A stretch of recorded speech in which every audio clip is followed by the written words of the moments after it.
ตัวนึงทางนั้นอีกตัวนึงพี่น้อง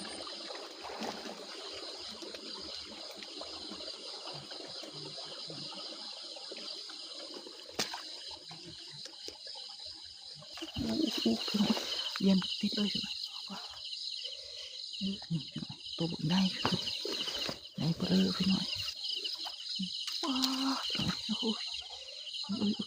อุ้ยน้อยประมาณนี้นี่ตัวนี้ก็ยังอีกตัว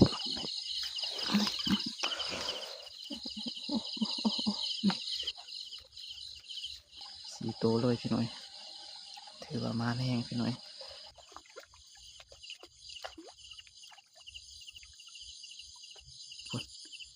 ปลาดุกพี่น้อยพูดมาทางนี้พี่น้อยพี่ทางนี้ก็ถือกันพี่น้อยพี่น้อยอันนี้จะเป็นปลาที่เราว่าเราไต่ใส่เบ็ดหมดแรกนี่พี่น้อยมาลุ้นเบิ้งน้ำกันพี่น้อยอาทิตย์ใดเบ็ดโตถามส้มไหม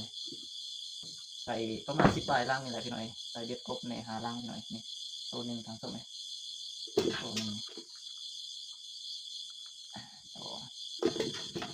3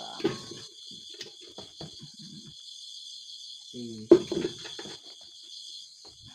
นี่พี่น้อยนี่เลยทำส้มนี่ในปลาดุกเก่าโตทำส้มเลยแล้วก็กบตัวหนึ่งพี่น้อยใส่เบ็ด10 ปลายล่างนี่เองพี่น้อยก็ถือประมาณพอสมควรทำส้มเลยคืนนี้ทำส้ม